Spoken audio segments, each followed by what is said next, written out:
غنضرب لكم مثال واحد. ياك الان البعثات الطلابيه من بلاد المسلمين كيمشيو بزاف، من المغرب كيمشيو لفرنسا، كيمشيو للامريكان، كيمشيو للانجليز. شكون عمر قرا تما وجا هنا تيصنع شي حاجه؟ ماذا يقرؤون؟ اذا العلوم التي ستلقح اذهانهم لكي يصبحوا مخترعين او مبتكرين، هذه العلوم تحجب عنهم ويوجهون من قبل الاساتذه. كيضغطوا بعض الاحيان الاساتذه على الطلاب، كيقول له لا دير هذا التخصص، لا الا بغى يدير البحوث كيقدم كيقول لهم غندير البحث في المجال الفلاني في الرساله ديال الدكتوراه، كيقولوا ليه لا، كيرفضوا ليه. يجيب لهم موضوع اخر كيرفضوه ليه، باش يبقى حتى كيجيب لهم شي موضوع مثلا منزله العقل في الاسلام، كيقولوا هذا الموضوع صافي ديروا. كيجيبوا ليه الحريه في الاسلام، الحريه في كذا، هذه يعني الامور اللي غادي يجي ويبدا يضرب بها الاسلام. ولذلك نحن نستغرب كيف يذهب ابناؤنا وياتون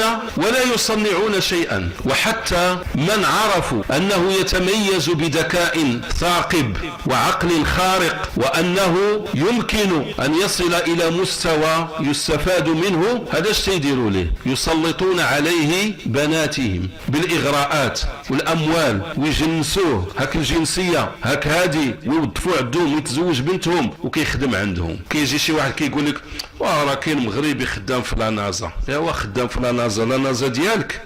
كاين مغربي خدام في هذاك المركز النووي في المانيا. هو خدام في المركز النووي في المانيا. ماذا ينفع المغرب ولا ينفع المانيا؟ ولكن من جيت تبحث عليه تلقى راه ديال الجنسيه ومزوج بالمانيا ووالد الاولاد تما، نسي بلده. علاش؟ لان هناك ايضا تنسيق.